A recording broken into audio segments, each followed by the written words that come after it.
Bonjour, bienvenue dans ce magazine Parabole. Aujourd'hui, dans cette émission, il va être question de respect de la vie et de dignité humaine. Que se passe-t-il lorsqu'un accident ou tout simplement le vieillissement prive quelqu'un de son autonomie? Et surtout, quelles sont les incidences sur les proches? C'est ce que nous allons voir dans un premier reportage. Pour cela, nous avons suivi Henri et Alice. Elle est atteinte de la maladie de Parkinson et c'est Henri, son mari, qui s'occupe d'elle. Il est ce qu'on appelle un aidant naturel. Mais le souci pour ces aidants naturels, c'est que la tâche est souvent épuisante. Alors quelquefois, ils ont besoin de répit. C'est ce que nous allons voir dans ce premier reportage. Prends le chariot, tu vas à la salle de bain. Voilà. Grand pas. Alors dès que ça se rétrécit, alors c'est là qu'elle fait des petits pas. Pour passer une porte, ça c'était les premiers symptômes, hein, quand elle a passé la... Ça c'était tout au début, elle marchait encore bien, mais dès qu'elle rencontrait une porte, elle a commencé à faire ça. Henri le dit avec affection, les pieds de son Alice bégayent. Difficulté à marcher, à respirer, troubles cognitifs, Alice est atteinte de la maladie de Parkinson. Depuis 6 ans, son état se dégrade petit à petit. Son mari, Henri, l'accompagne au quotidien dans la grande maison familiale où ils ont été obligés de faire des aménagements. Il y avait là un lit milieu donc, de 1,60 m de large qui nous servait de chambre à coucher pendant 50 ans. Et alors, à un moment donné, ça n'allait plus. Il fallait donc séparer les lits. Alors, on a installé un lit médicalisé dans le bureau. Et on a enlevé le grand lit pour mettre un petit lit à la place, pour que chacun dort donc à part dans une chambre, pour que la nuit, on ne se réveille pas l'un l'autre.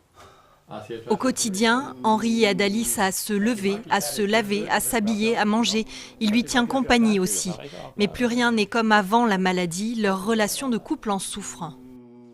Il ne parle plus avec moi, juste ce qu'il faut. Il ne dit pas avec moi, il ne dit plus rien.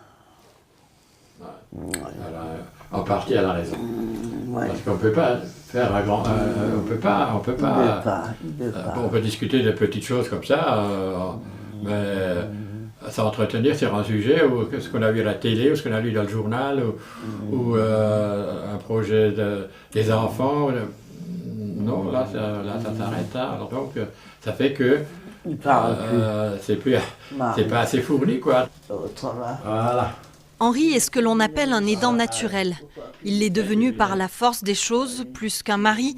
C'est un infirmier, un kiné, une aide-soignante tout à la fois. C'est lui qui doit assurer pour deux, 24 heures sur 24. Dans le Bas-Rhin, on recense 9000 aidants, comme Henri. Il faut avoir un caractère un peu particulier, hein, je dirais, c'est pas évident. Je crois que tout le monde ne pourrait pas le faire. Et beaucoup de gens demandent, je me demande comment tu fais. Bon, moi aussi, je vais maintenant 77 ans, je vais avoir 78 au printemps. Donc, je ne rajeunis pas non plus, hein, elle non plus. Alors, ça aussi, sa maladie, elle s'aggrave, elle marche de moins en moins bien. Moi aussi, j'ai aussi mal dans les genoux et un peu dans le dos. Pour pouvoir tenir, Henri doit se ménager, s'accorder du répit. Pour ça, direction la Babelstube, un groupe de discussion composé d'aidants. Salut. Salut papa. Le trajet à lui seul est déjà un premier sas pour ouvrir la parenthèse de ce répit. Ça lui permet à elle de ne pas penser à moi et moi de ne pas penser à elle. Donc voilà, à mon avis, ça fait du bien à tous les deux, quoi. Cet après-midi, une plage histoire et culture pour ses aidants. Le musée du pays de Hanau à Buxwiller leur ouvre ses portes. Napoléon aurait offert le château et le parc. C'est vous. Venus des environs de Wingen-sur-Moder et d'Ettwiller, ils sont aujourd'hui une vingtaine, maris, femmes ou enfants de malades à venir profiter de cette bouffée d'oxygène. Et alors les femmes, elles, un moment donné, quelques femmes qui se sont dit, mais ça donnera certainement rien. Ils vont créer une commission et ils vont mettre ça à l'ordre du jour d'une prochaine commission. Ces temps de répit sont organisés par l'espace accueil senior de Saverne, une des nombreuses structures chargées de l'accompagnement des personnes en perte d'autonomie sur le Bas-Rhin. Quand la dépendance s'installe chez la personne aidée et que cette dépendance devient très lourde, il y a un isolement social et familial même qui se fait autour de ce couple aidant-aidé. Donc la Bobelstub apporte aussi ce lien social entre aidants qui connaissent bien cette difficulté-là. Après le musée, place au goûter et la parole reprend vite le dessus. Voilà. C'est là que le rôle de la psychologue qui les accompagne est primordial. Ici, ils se lâchent et y expriment leurs sentiments, leur culpabilité, leur colère, voire leur désespoir. Ces temps sont de véritables sas de décompression. C'est ma belle-mère qui est concernée, je l'aime beaucoup, je l'ai beaucoup aimée, elle était très gentille avec moi. Et j'ai eu des paroles des fois très dures parce que par moments, j'en pouvais plus, quoi. Et ça, il n'y a que là que je peux le dire. Je ne peux pas le dire à la famille, je ne peux pas le dire à mes enfants, je ne peux pas le dire. Donc c'est le seul endroit et je pense que c'est très bien que ça existe. Je sens que si je n'ai pas un peu de répit, ça me... Et je le sens aussi dans notre communication entre nous. Hein. Je lui réponds d'une façon... pas comme c'était le cas il y a encore 2-3 ans en arrière. Hein. C'est devenu plus sec, c'est devenu plus raide, c'est devenu plus stressé et plus stressant, si vous voulez. Hein. Les aidants doivent aussi penser à eux, fixer des limites et ne pas négliger leur santé. Il est vrai que parfois, les aidants partent avant la personne aidée. Quand je dis part, ça veut dire décèdent avant la personne aidée ou tombent sérieusement malades d'épuisement, tout simplement d'épuisement moral et physique. Et ce serait le cas pour 30% d'entre eux. Henri, lui, y a déjà pensé, il s'est préparé à cette éventualité. Sa femme, Alice, a sa place réservée dans une maison de retraite, au cas où. Nous allons voir à présent une autre solution pour soulager les aidants familiaux et surtout redonner un petit peu d'autonomie et de vie sociale à des personnes en situation de handicap. Et cette solution, elle est derrière moi, c'est cette maison. Nous sommes à Illkirch, au sud de Strasbourg, et l'idée c'est de mutualiser les moyens humains dont ont besoin des personnes qui ont eu une lésion cérébrale et surtout de faire cohabiter ces personnes sous un même toit. C'est ce qu'on appelle une maison familiale. Reportage. Bonjour Gabriel. Bien dormi? Il est 8h36. Oui, on va se réveiller aujourd'hui, il y a le petit déjeuner collectif. La personne qui réveille ce jeune homme n'est pas sa mère, c'est son auxiliaire de vie. Il habite dans une maison avec 4 autres locataires. Leur point commun, ils ont tous été victimes d'une lésion cérébrale. La villa dans laquelle ils résident s'appelle une maison familiale. Elle a été créée à l'initiative de l'AFTC, l'association des familles de traumatisés crâniens. Le principe, c'est la mutualisation des moyens. Le petit déjeuner est un moment important.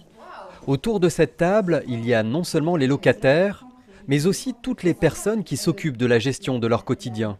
Tout l'enjeu de faire vivre une colocation comme celle-là, c'est que les locataires puissent s'entendre ensemble au quotidien et qu'ils puissent être accompagnés en rassemblant en fait leurs heures d'aide humaine pour qu'ils aient une présence quasi constante. Parce qu'on dit souvent des traumatisés crâniens qu'ils n'ont pas forcément besoin de 24 heures sur 24, mais ils ont besoin de 24 fois 5 minutes dans la journée. Du réveil jusqu'au repas, entretien, on fait tout. Les démarches aussi, quand ils ont rendez-vous, on les accompagne. Quand il y a les médicaments, on les cherche. Le matin, on leur donne aussi les médicaments. On n'intervient pas dans les choses médicales et tout ça. Il y a des personnes professionnelles pour ça, mais nous, on est là pour...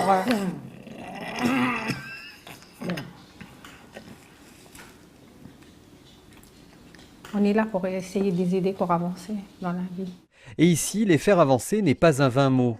Christophe Muller, par exemple, a été victime d'un grave accident de voiture. Il a passé une quinzaine d'années cloîtré dans une chambre et assisté 24 heures sur 24. Aujourd'hui, ses journées sont bien remplies. Là, il est emmené chez son kiné.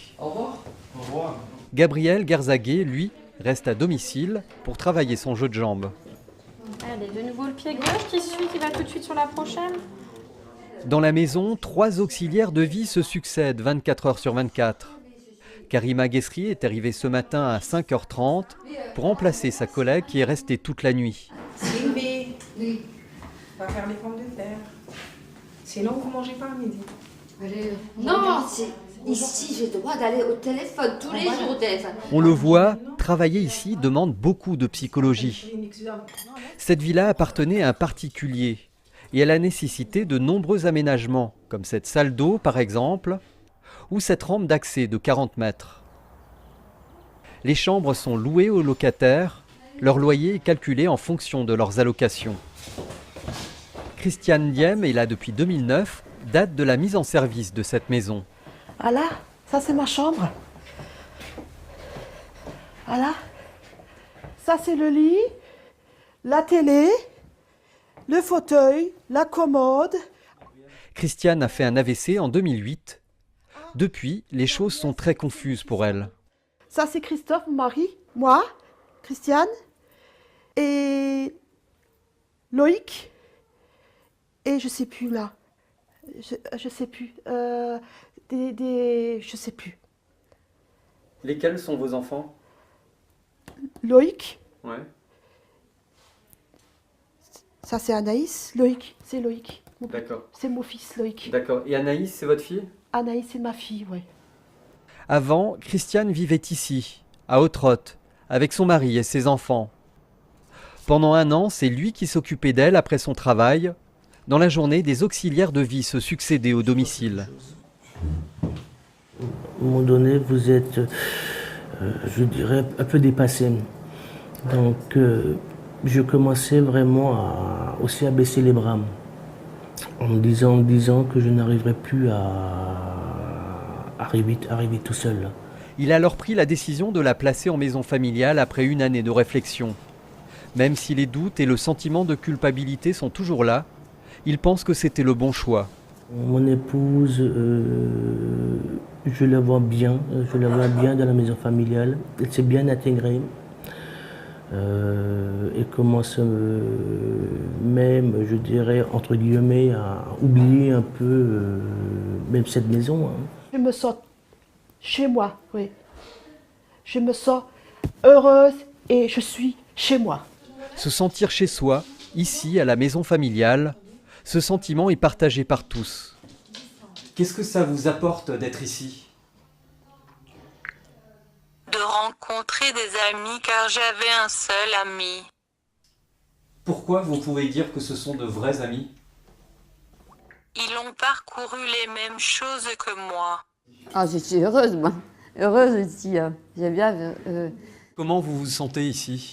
Mais d'être mamie.